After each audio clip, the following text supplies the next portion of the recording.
Assalamualaikum warahmatullahi wabarakatuh. Kami dari kelompok 1 yang beranggotakan saya Laili Usdiana, Alfil Humayroh, Dara Ayu Purbaningrum, Erika Dwi Ramawati, dan Ridho Esa Rahmawati yang akan mempresentasikan materi tentang ejaan bahasa Indonesia 1. Bahasa memiliki peran yang penting dalam kehidupan karena selain digunakan sebagai alat komunikasi secara langsung, bahasa juga digunakan sebagai alat komunikasi secara tulisan. Di dalam bahasa Indonesia, ejaan memiliki peran penting. Ejaan merupakan kaidah yang harus dipatuhi dalam pemakaian bahasa agar tercipta keteraturan bentuk dalam bahasa tulis. Apabila sudah teratur, maka makna yang ingin disampaikan akan jelas dan tidak akan terjadi kesalahan dalam memahami makna tersebut. Ejaan yang benar harus selalu dipelajari, dimengerti, dan diterapkan dalam pelajaran bahasa Indonesia agar bahasa Indonesia dapat digunakan dengan benar. Pembahasan yang pertama yaitu jenis huruf. Jenis huruf terdiri dari 1 huruf abjad. Abjad digunakan dalam ejaan bahasa Indonesia, terdiri atas huruf-huruf berikut diantaranya A besar, A kecil, B besar, B kecil, C besar, C kecil, D besar, D kecil, dan seterusnya. Yang kedua yaitu huruf vokal. Huruf yang melambangkan vokal dalam bahasa Indonesia terdiri atas huruf A, I, U, E, dan O, dan contohnya bisa dilihat di kolom PPT. Dan perlu diingat bahwa dalam pengajaran lafal kata dapat digunakan tanda aksen jika ejaan kata menimbulkan keraguan. Misalnya, anak-anak bermain di teras, kami menonton film seri. Dan huruf yang ketiga yaitu huruf konsonan, merupakan huruf yang melambangkan konsonan dalam bahasa Indonesia. Untuk lebih jelasnya bisa dilihat sendiri pada PPT. Pada PPT tersebut, huruf K pada contoh melambangkan bunyi hamzah. Huruf X dan Q digunakan khusus untuk nama dan keperluan ilmu. Huruf diftong. Di dalam bahasa Indonesia terdapat huruf diftong yang dilambangkan dengan ai, au, oi, ei. Contoh pemakaian dalam kata: di awal kalimat ai, contohnya ain; di tengah kalimat contohnya saiton; di akhir kalimat contohnya pandai. Pemakaian dalam kata au, di awal kalimat contohnya aula; di tengah kalimat contohnya saudara; di akhir kalimat contohnya harimau. Contoh pemakaian dalam kata oi, di tengah kalimat boikot; di akhir kalimat amboi. Contoh pemakaian dalam kata ei, di awal kalimat ei gendom; di tengah kalimat keiser. Selanjutnya yaitu mengenai pemenggalan kata. Dalam bahasa Indonesia terdapat beberapa aturan dalam pemenggalan kata. Di antaranya yaitu pemenggalan pada kata dasar. 1.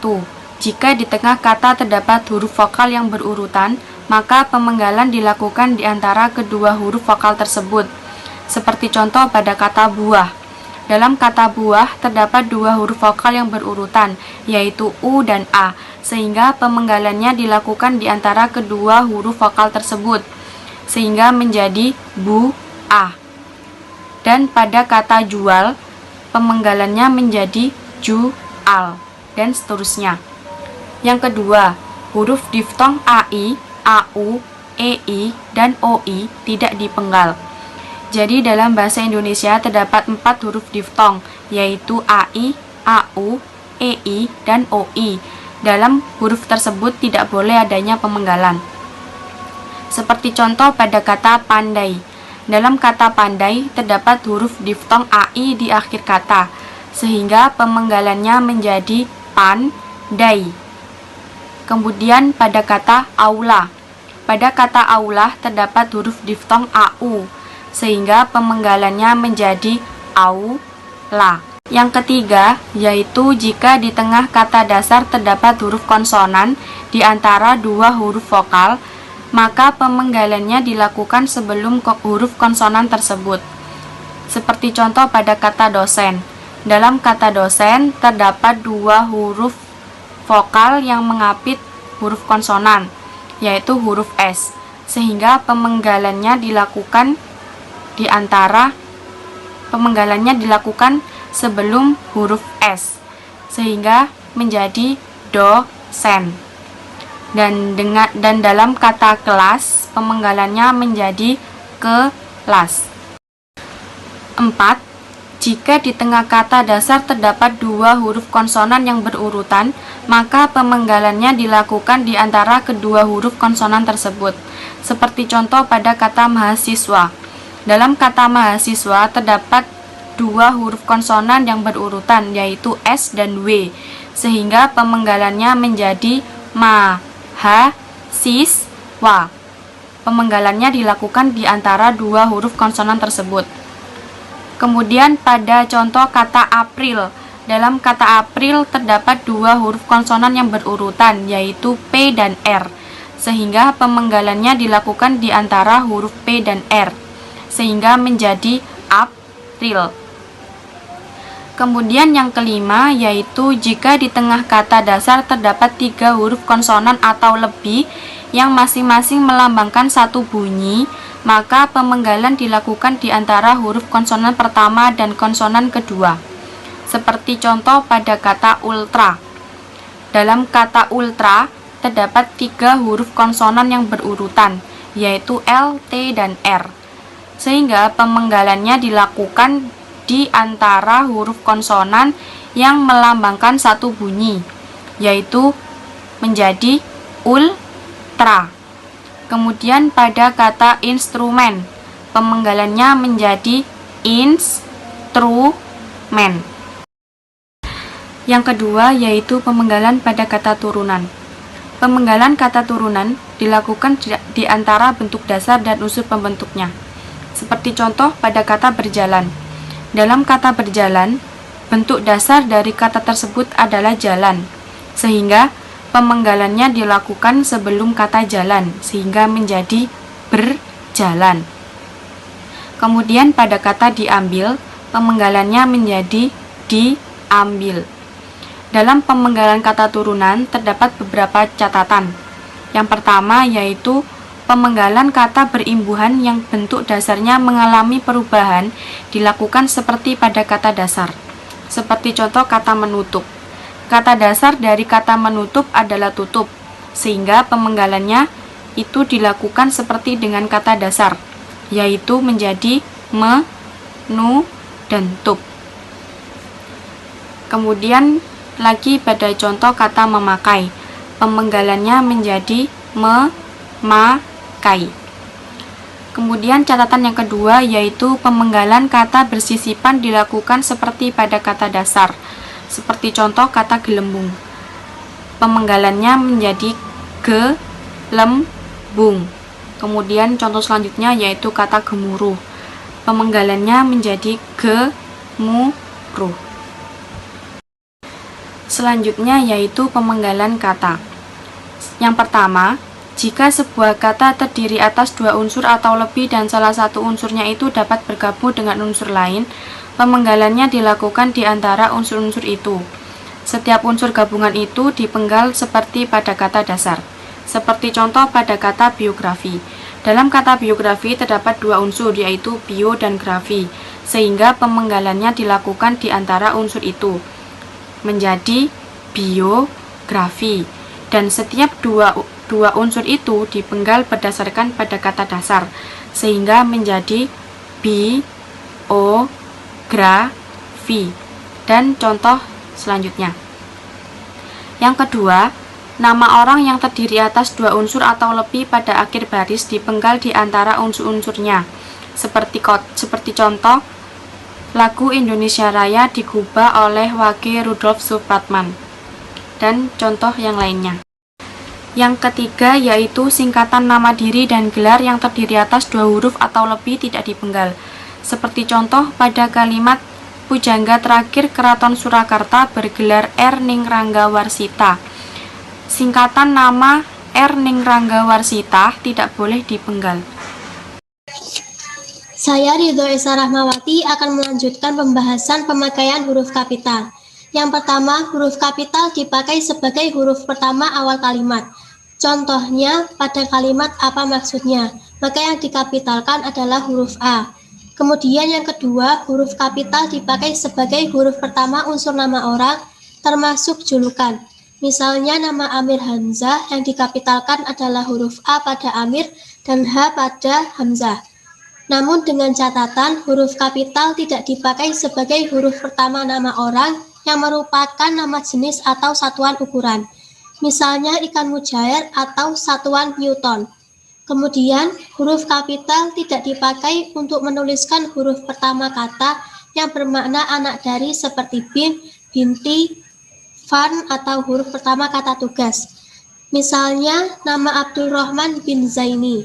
Yang dikapitalkan adalah huruf A pada Abdul, R pada Rahman, dan Z pada Zaini.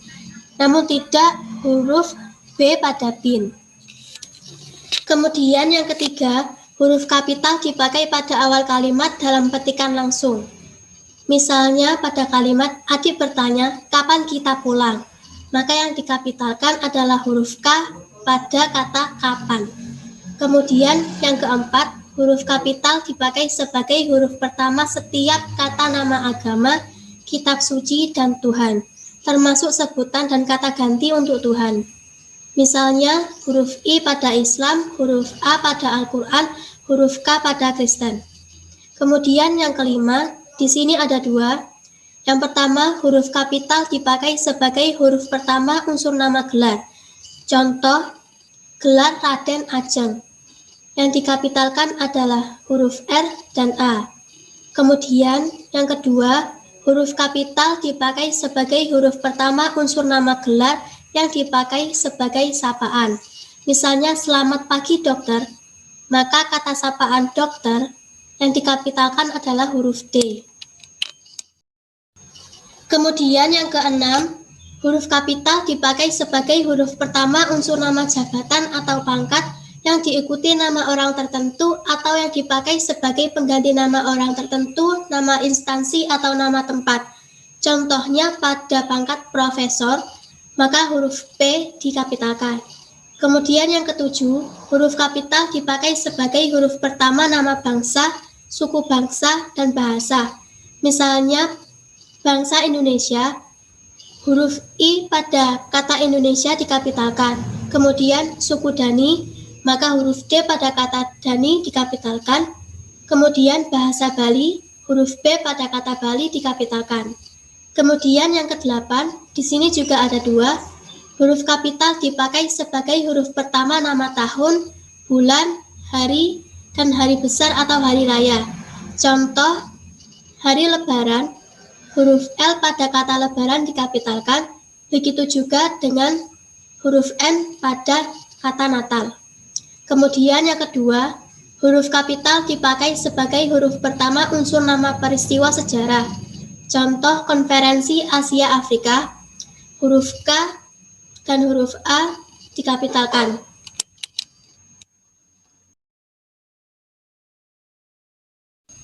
Yang kesembilan, huruf kapital dipakai sebagai huruf pertama nama geografi. Misalnya huruf J pada kata Jakarta. Kemudian Asia Tenggara, huruf A dan T juga harus dikapitalkan. Kemudian yang 10, huruf kapital dipakai sebagai huruf pertama semua kata, termasuk semua unsur bentuk ulang sempurna dalam nama negara, lembaga, organisasi, badan, atau dokumen, kecuali kata tugas. Contohnya Republik Indonesia, huruf R dan huruf I harus dikapitalkan. Kemudian nomor 11, huruf kapital dipakai sebagai huruf pertama setiap kata, termasuk unsur kata ulang sempurna di dalam judul buku, karangan, artikel dan makalah, serta nama majalah dan surat kabar, kecuali kata. Kemudian nomor 12, huruf kapital dipakai sebagai huruf pertama unsur singkatan, nama gelar, pangkat, atau sapaan. Misalnya sarjana hukum yang disingkat menjadi SH, maka huruf S dan H harus dikapitalkan. Kemudian yang terakhir, huruf kapital dipakai sebagai huruf pertama kata petunjuk hubungan kekerabatan seperti bapak, ibu, kakak, adik, dan paman, serta kata atau ungkapan lain yang dipakai dalam penyapaan atau pengajuan. Misalnya, Kapan Bapak berangkat? Tanya Hasan. Yang dikapitalkan adalah huruf B pada Bapak. Kemudian huruf K pada kapan juga dikapitalkan karena masuk dalam petikan langsung. Namun berikut terdapat catatan, istilah kekerabatan berikut bukan merupakan penyapaan atau pengajuan. Misalnya, kita harus menghormati bapak dan ibu kita. Kemudian, kata ganti Anda ditulis dengan huruf awal kapital. Misalnya, sudahkah Anda tahu? Pemakaian huruf miring. Pertama, huruf miring dipakai untuk menuliskan judul buku, nama majalah, atau nama surat kabar yang dikutip dalam tulisan, termasuk dalam daftar pustaka. Kedua, huruf miring dipakai untuk menegaskan atau mengkhususkan huruf, bagian kata atau kelompok kata dalam kalimat. Misalnya, huruf terakhir dalam kata abad adalah D. Dengan catatan pertama, nama diri seperti nama orang, lembaga, atau organisasi dalam bahasa asing atau bahasa daerah tidak ditulis dengan huruf miring. Kedua, dalam naskah tulisan tangan atau mesin tik, bukan komputer, bagian yang akan dicetak miring ditandai dengan garis bawah. Ketiga, kalimat atau teks berbahasa asing atau berbahasa daerah yang dikutip secara langsung dalam teks berbahasa Indonesia ditulis dengan huruf miring. Kemudian, partikel pun, lah, per. Pertama, partikel lah, kah, dan tah ditulis serangkai dengan kata yang mendahulunya. Contoh, rawatlah buku itu baik-baik.